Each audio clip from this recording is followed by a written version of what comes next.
we'll just have 5 or 10 minutes with Michal here. He's going to sort of give us a wee... Sorry.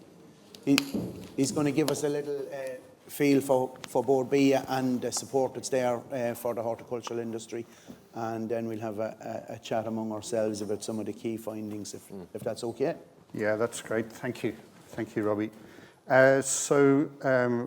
The primary focus of Ball Beer is marketing. So it's a marketing body.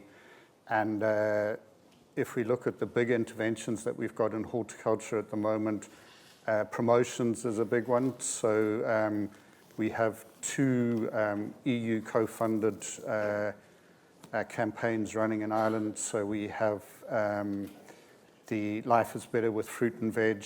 We have potatoes prepared to be surprised. And there's actually a mushroom campaign going on, European mushrooms, the hidden gem. So those are all helping to stimulate demand amongst consumers, in particular millennials. So we're trying to get younger people into the habit of eating fruit and veg. We also run the Food Dudes schools program, which is early intervention, introduction to fruit and veg, and again with this object of developing consumption habits that will stay with people for the rest of their lives. We run Bloom, which is our big gardening show every year, which is a big support for the amenity sector, but works across Ball Beer as well. We run our sustainable horticultural agricultural scheme, horticultural scheme for horticultural growers, covering both food and amenity, which responds to retailer demands in terms of traceability, and also satisfies various EU requirements in terms of food safety.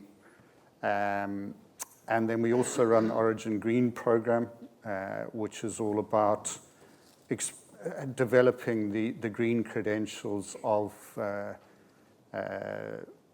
various different products that are grown and produced in Ireland.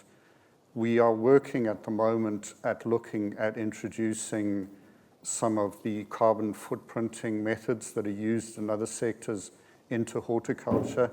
We've gone through a phase of evaluating different off-the-shelf schemes that are there, and really come up with the conclusion that we need to develop something for Ireland, an extension of the beef and dairy schemes that are out there.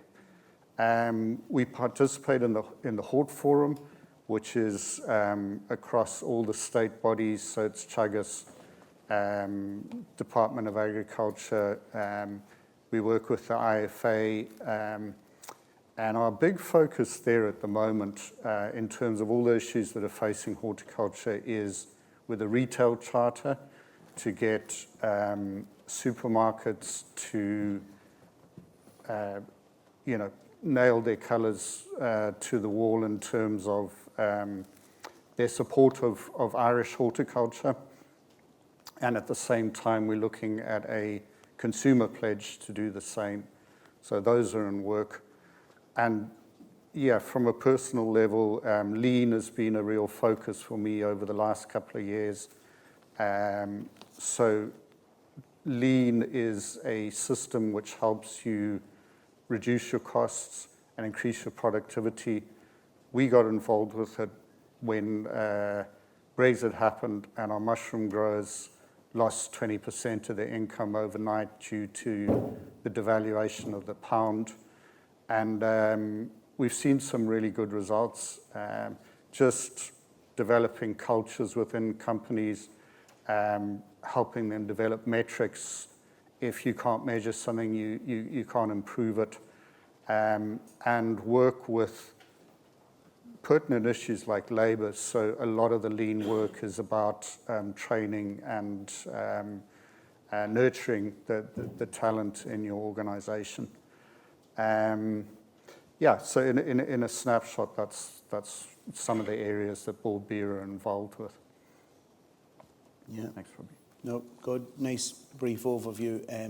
That leads us in. We might have a little discussion. So I'll go back, and Michal, you might join in with us, and I'm sure you have a few questions for the two scholars. But Liagh mentioned that little nugget at the end. So I suppose one of my questions for you is, on your travels, what did you think was the key one or two examples you could bring back here and possibly make a difference to growers and producers here in your sector? Yeah, to be honest, there's probably an awful lot of bits like that, I have to say, and the more people you talk to, especially across such a diverse swathe of countries and production systems, everybody has a different take. Everybody's made a situation work for them. You know, a lot of pertinent and very interesting information. I suppose one thing off the top of my head that really stuck with me was an Australian soft fruit producer, and he was talking about, you know, everybody's talking about change and exciting new changes and new things to implement and looking forward and what to do differently. And what he said had really made a big difference within his business was actually the ability to critically evaluate your situation and maybe let go of things that have been long established in your business or in your enterprise. Maybe you need to move away from a crop that you spent years learning how to grow really well, but the market's changed or the environment's changed. You know, he was talking about culling citrus fruits in favour of another crop, even though there was an 8-year lead-in time before it could be harvested. And some of those really ruthless, I suppose, decisions that have to be made, even if you have kind of nostalgic or historic attachments to practices that are ongoing, and the really big differences that can make, in addition to taking on new things and exciting new future changes. It's also maybe looking back and going, we have to let go of some of the things we have been doing. And you made Really good reference resonated. to climate change in your presentation. How are you feeling, say, already here? Are you noticing it in the nursery in Wexford? Yeah, sorry, apologies. Yeah, The advent of climate change, or that different type of temperatures, higher temperatures or less, rainfall events at different times. So, you know, because I think it's well documented in some of other parts of the world, but I think in Ireland maybe we feel we don't really see it yet. So I don't, what's your feeling on the ground here from your own production system? Yeah, it probably is. And I suppose anything, when you're looking at a controlled environment, you've got an increased ability to control what's going on in terms of temperature and humidity and light and everything like that. But you also are very much affected by the ambient environment outside, I suppose. And any of those kind of increased weather events and any increased variations or, you know, unpredictability in weather events, I think everybody in production is feeling. And certainly with the likes of reduced rainfall, stuff like, I suppose, increasing our water capacity, our water storage capacity and things like this. You know, you see a 5-degree increase, say, on a hot day in Ireland. Well, if you're looking at it under glass or under plastic, you're seeing that temperature increase magnified. You know, and you can see the same with rainfall. You know, you've a little bit of a shortage, but the ground has a bigger reservoir than if you're producing in pots or on mats or in packs or anything like that. So probably building in extra capacity into our system is going to be necessary going forward, just to try and alleviate those high and low points.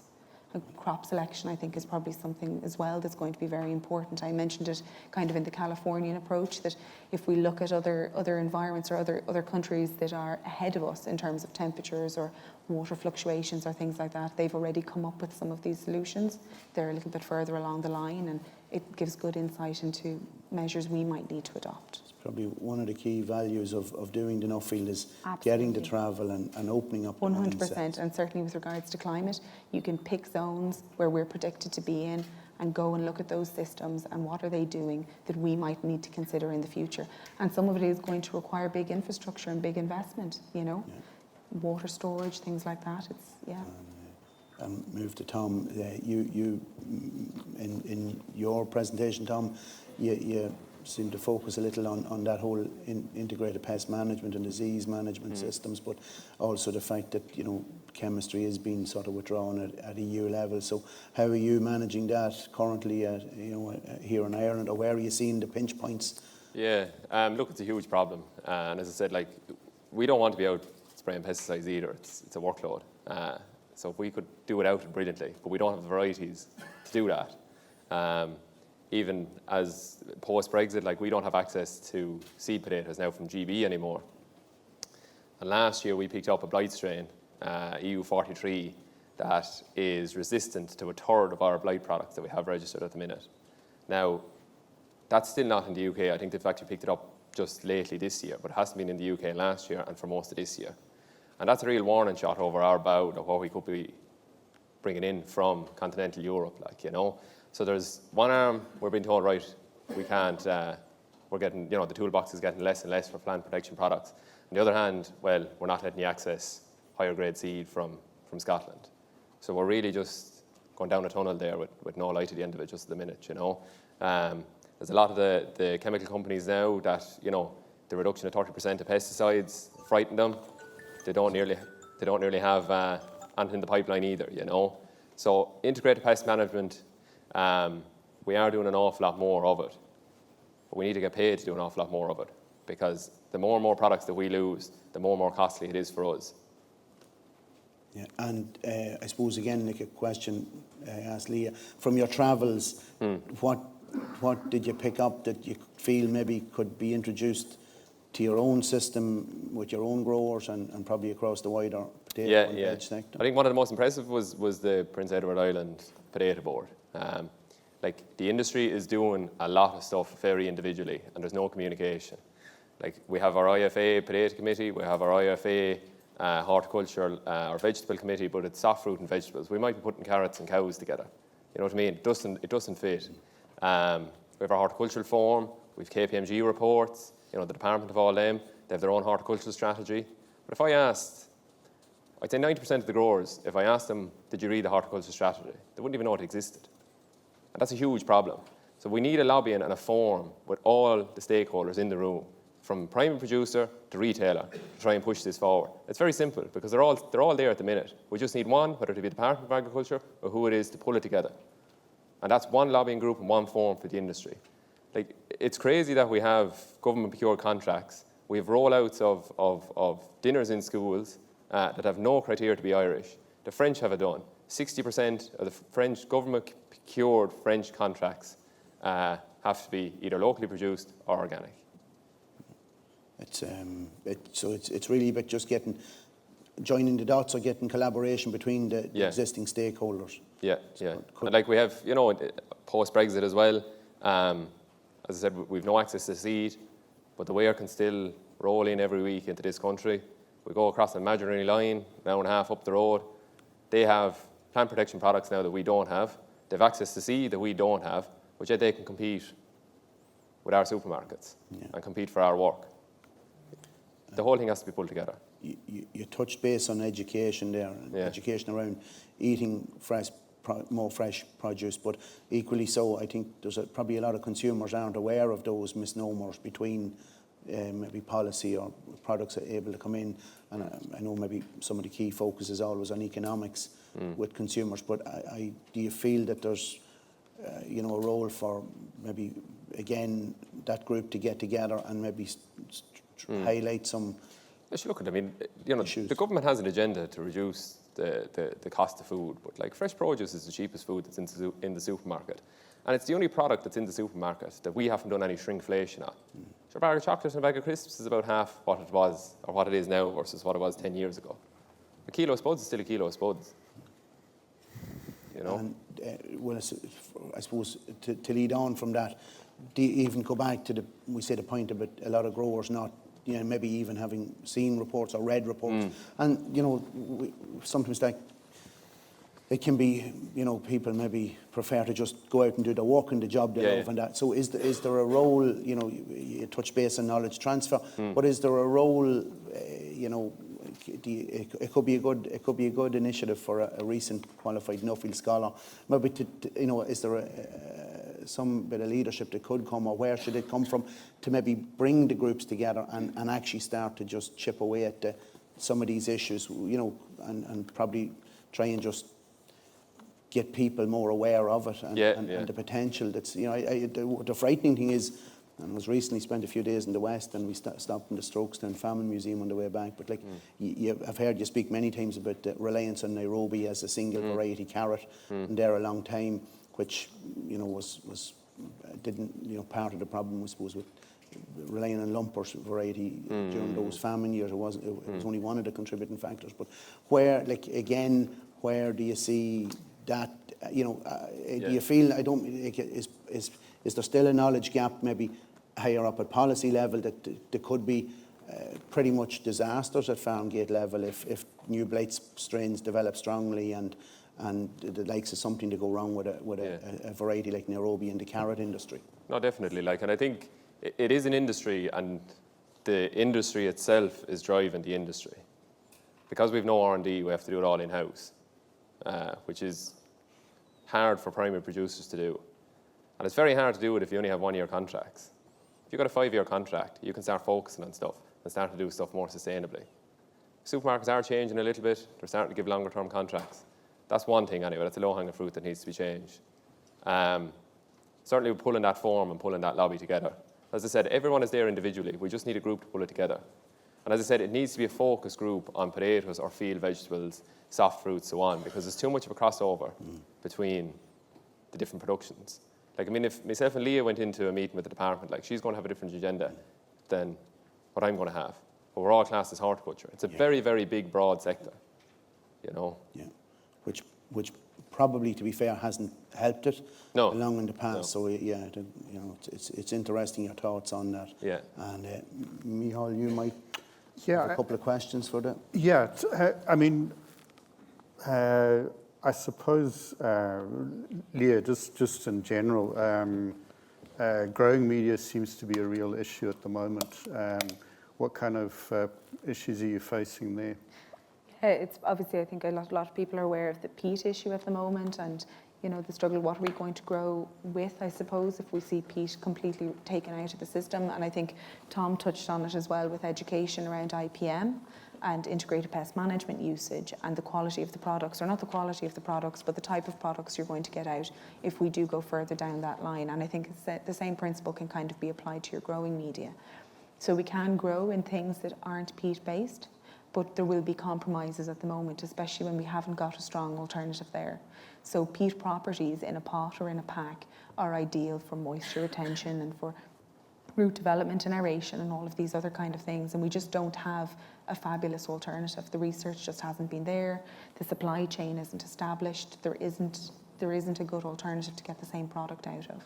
So I suppose consumers will need to be aware that there are going to be changes probably if we are forced down the road of having to go 100% peat free without viable alternatives there yet. Whether that's a change in shelf life of a product, the increased need for irrigation, and also the growing changes that will need to be made commercially to allow us to produce these crops in a commercial setting, because it is going to have an implication on cost if there's increased labour needing to go into working with these new medias, or if there's going to be an increase in crop losses within the production environment, which is all possible when we're on such a steep learning curve. We have seen these changes being made very quickly without really the alternatives there. I think that's probably the key message there. Yeah, and there's probably an information piece there as well to kind of explain some of this to consumers. Absolutely. And get more support from them, because you're doing a good thing. We're talking about climate change, and peat is a player there, Absolutely. But you need to get the reward for doing the work that you're doing. It's not even just the reward. If there isn't compensation for the way that production needs to change, then producing in that way is not economically sustainable, I suppose. And it's maybe part of the bigger sustainability picture, that just jumping from one to the other without looking at, are these alternatives actually more sustainable? Where are they coming from? Is, for example, coir that needs a huge volume of washing and everything, a good alternative long term when it's coming across, on freighters? And, Baltic peat, is that a good alternative to Irish peat? We have to kind of look, I think, at the big picture when it comes to sustainability and make sure what we're jumping to isn't kind of a snap reaction that might not actually be a better alternative. Yeah. Yeah. Very good. And Tom, just looking at some of the issues that you've raised, which there's a number, and there's probably ones that you haven't mentioned, like succession would be a big issue. It's fantastic to see two young people here on the panel deeply involved in horticulture, but that's not very common. I joined Byrne 18 years ago, and I would go to producer meetings, and I'd be the youngest person there. And that's still basically true on the whole, So, I mean, what is happening is that there's a lot of consolidation, so there's people dropping out, but the remaining people are taking over.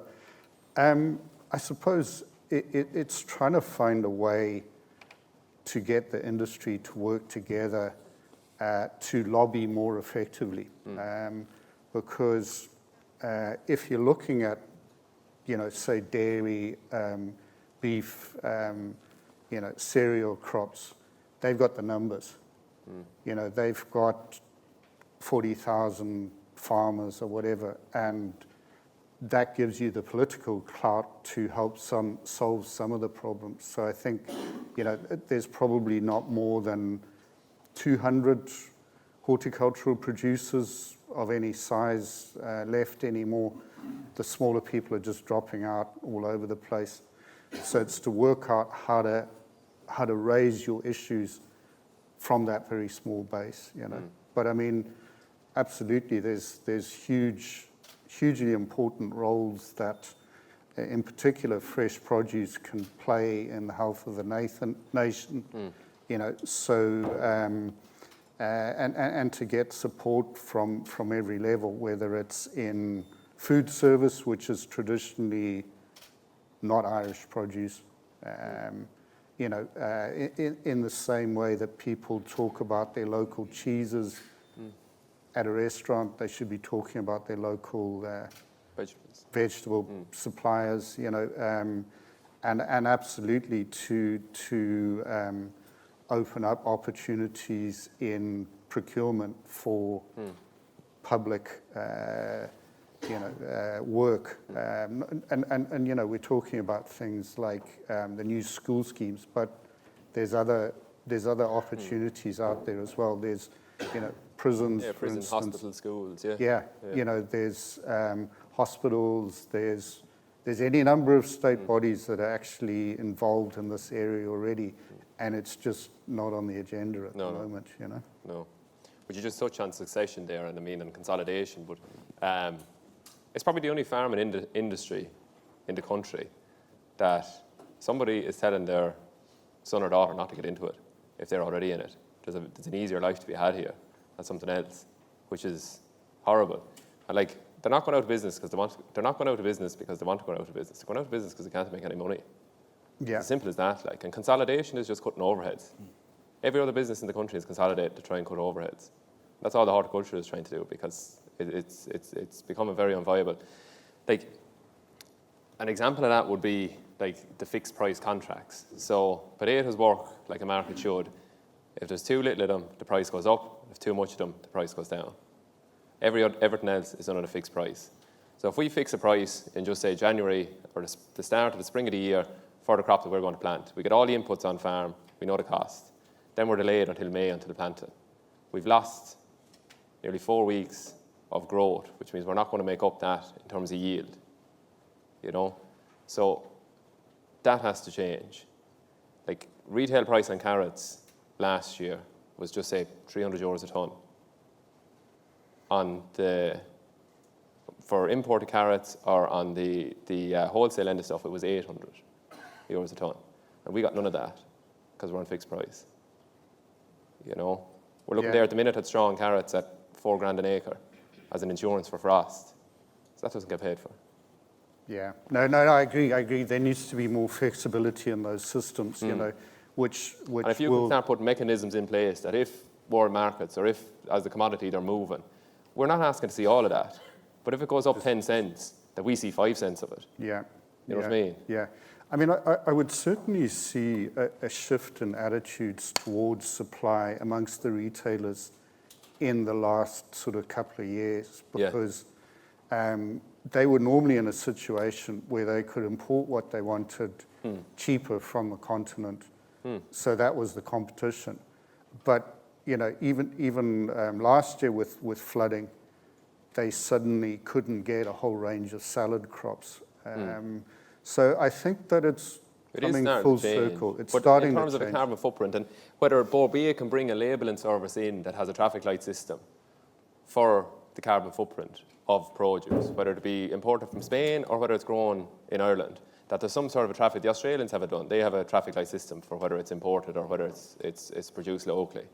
The lobbying, just as I think on fixed price, like and Robbie, you'll be aware of this as well, is like it was 2 years ago where there was huge lobbying done for the dairy industry, where people had signed into the fixed price contracts. That was voluntary. And there was lobbying done, and they got out of it. We're not doing this voluntary. We're doing this to stay in business. Yeah. Do you know what I mean? So that's where the whole lobbying factor comes in. Yeah. One last question, and we might throw it to the floor just for Tom. So go back to, and Michal made the point again about, we'll say, critical mass and numbers. But do you see, is the future then, is it really the consumers? You take an industry like the horticulture sector, worth in around 500 million a year. Farm gate sale, yeah. 2 billion of retail, yeah. But at yourselves at Farm Gate, that could actually be a lot bigger and broader and more profitable. But do you see it as, it's really about educating consumers to the realities on the ground, which I would feel a lot of people aren't aware of, even, you know, with the whole area around, from Liagh's point of view, with the peat-free movement. So the reality that it's still coming in from somewhere else. But you know, is that where do you see that happening, or can you see it happening, that people are aware of it and might then choose to support more local, but for a wider range of reasons, and even apply pressure from the ground up to maybe see more equity shared, we say, from the multiples back down? No, there's a huge piece to play there for consumers. Like, I mean, if you take a GA team, like if a GA team is winning All Ireland and they've no development squad there, the whole thing is going to burn itself out. So we have to start at the roots, which is back to school, education on fresh produce, where it comes from, the benefits of it, and push it on that way. Like, we have, we have the promotions in terms of potatoes there through Borbia. Like, I wouldn't tackle any of them recipes, and they're no way convenient. So that's not going to increase consumption. Especially with only 3 weeks in the kitchen. Yeah, 3 hours. 3 hours a week, a week. But no, the reason I sort of posed that question, because we see farmers do tend to talk a lot about lobbying and try to ask for change or look for change.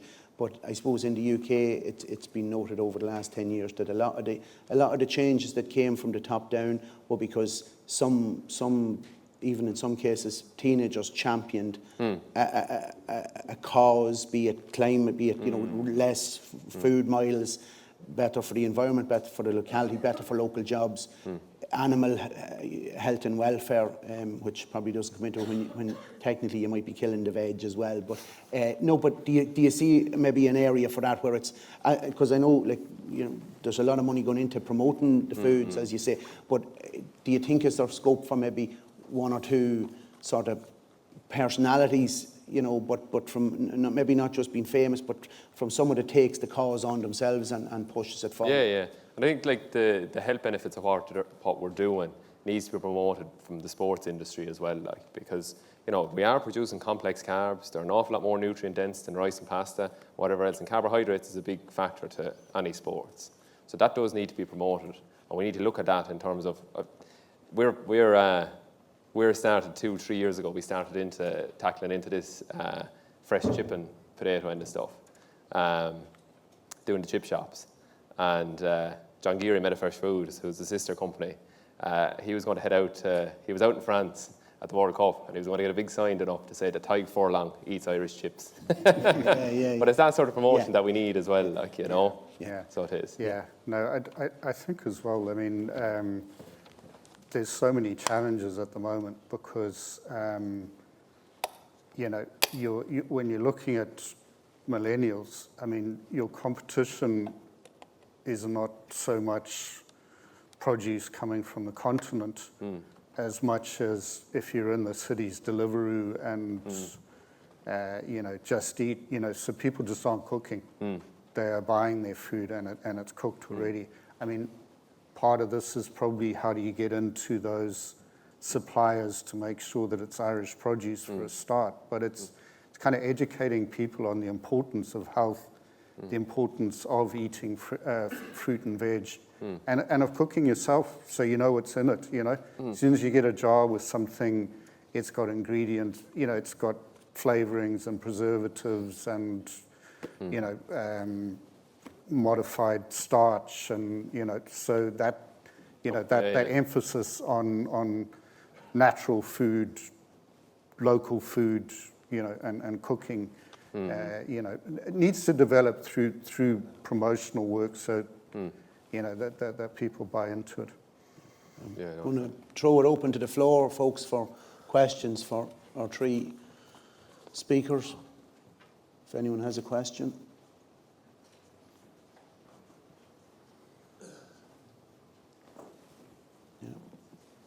Hello, Dawn Payne. Thomas, thank you for your presentation. And I had already got a question before Mr. Slawski mentioned where the food comes from that's delivered by, we'll say, Boogaroo, fine. But I, before that, was thinking all these fast food or the ready-made meals that are brought from our supermarkets that don't take too long in the kitchen to cook, what percentage of vegetables in those is Irish? None. Zero. Right. Well, there, you start there, if you can. Yeah. So zero. So like the big fast food chains, just take potatoes and chips, your McDonald's, all that kind of stuff. They're all par cooked because they have to cook in 3 minutes when they're in the restaurant. So they're all par cooked and blast frozen. We can't compete with that. You go to Holland, like there's places in Holland and Belgium that's doing 1 million tons a week of French fries, like, and it's not anyway regulated once it comes in here, you know. But there's no, and to answer your question, it's zero, but nobody even knows it's zero is the problem. It's not anyway regulated, like, so it's not. Like, I mentioned Israel there, just quickly. I mentioned Israel there. We had to stop selling Israeli produce about 4 years ago because obviously we were getting a good bit of backlash. It was in a few supermarkets and stuff like that. Our Irish carrot season finished in March. We go on to all season Scottish. We filled the gap of Israeli stuff. Then we went from French to Spain to France. Now we've no Israeli stuff in that. All the processors in the country are still using Israeli stuff for that time period. That'll tell you how, well, I won't say unregulated, but how behind the door it actually is, you know.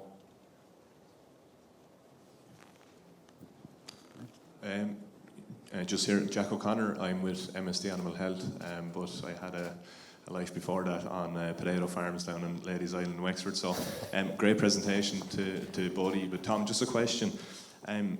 My own opinion is that we've lost the battle at the retailer level in educating nutritional value and seasonal produce to the consumer, and it's been taken over by aesthetic value and how produce looks. In your own opinion, do you think there is a great yield to kind of recoup from produce that doesn't leave the farm gate if we educate it correctly from a retailer's perspective to the consumer?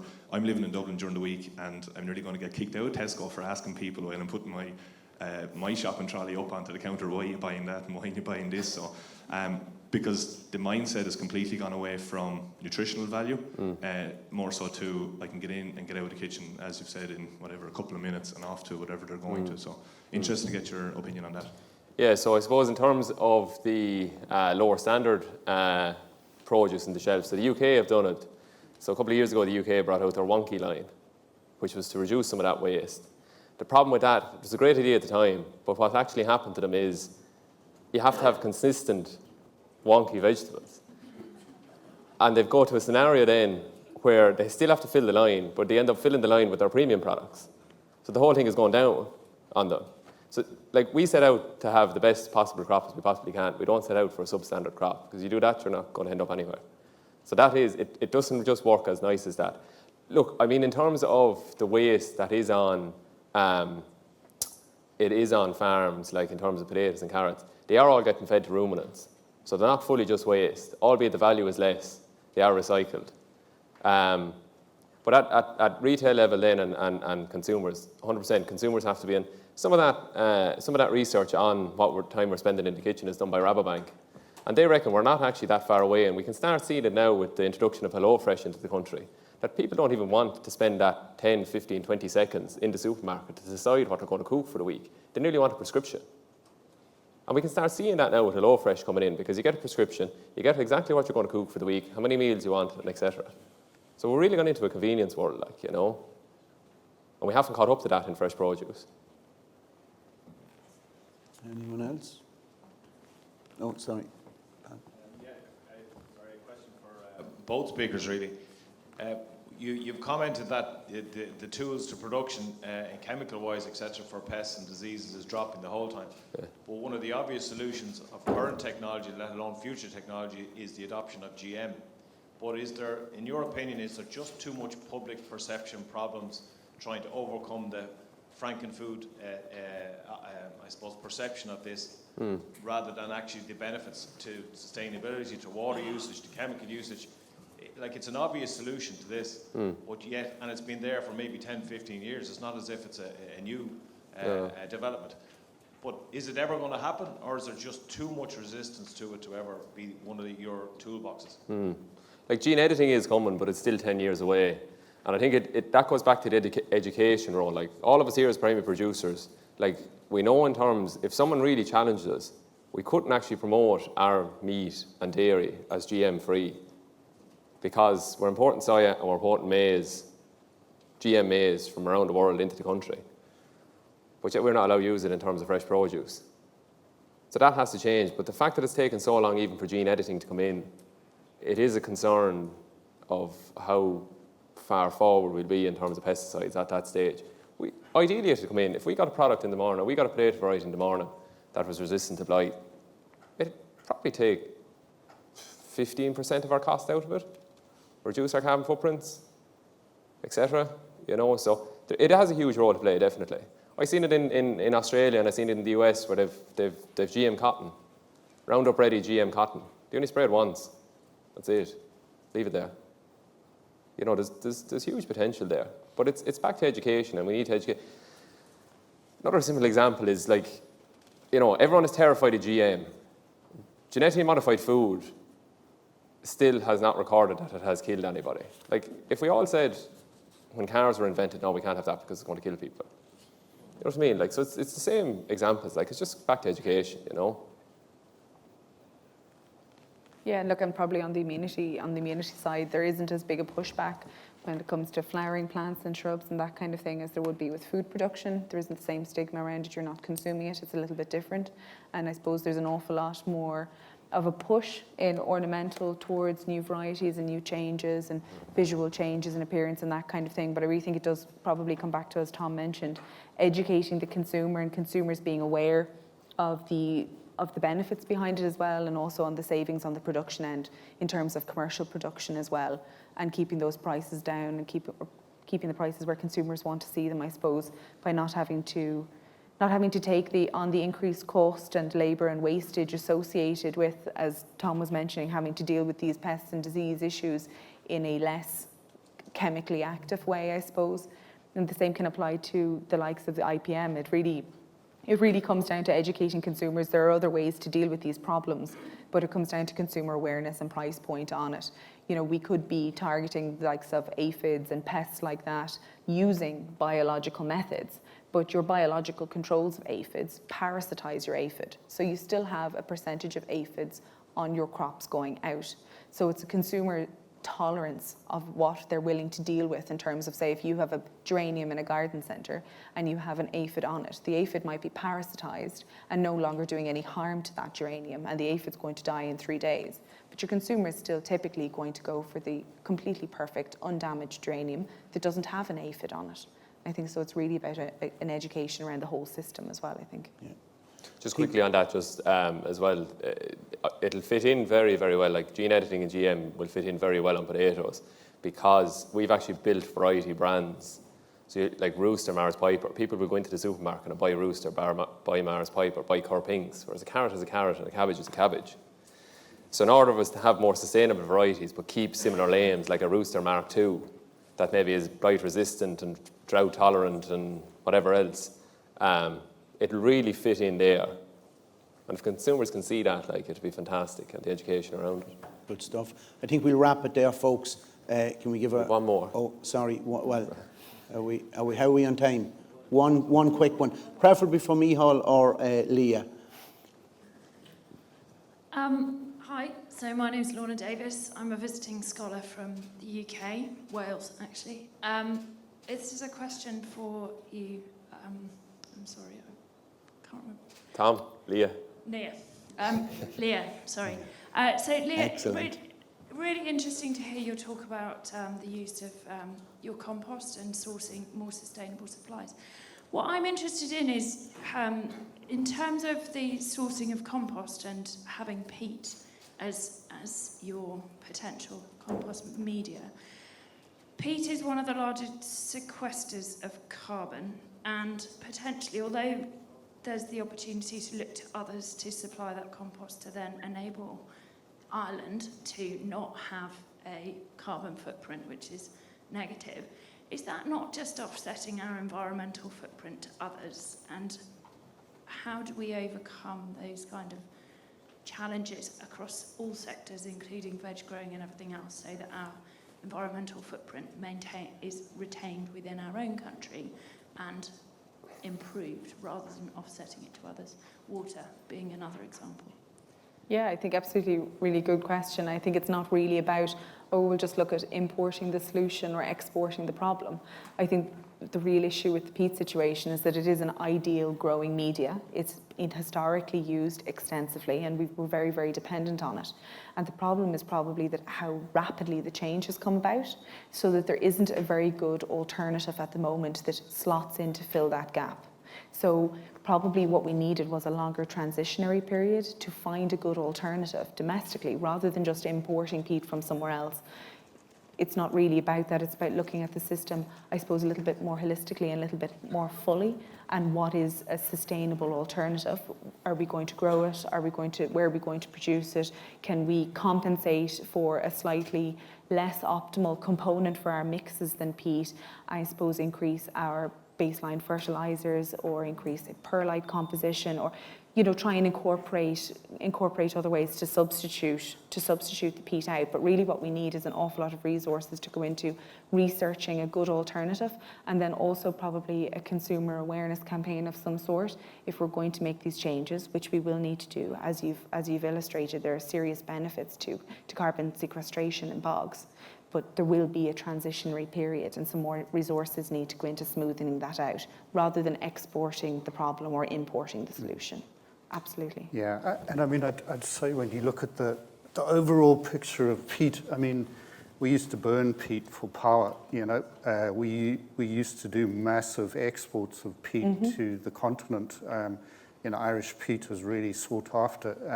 So all of that's gone, and what we left with is an industry which was using 1% of the peat output of the country, and can't do that anymore. So, I think, a longer transition is really the answer, to be pragmatic about it, and to, develop the alternatives, but make sure that the alternatives are better than the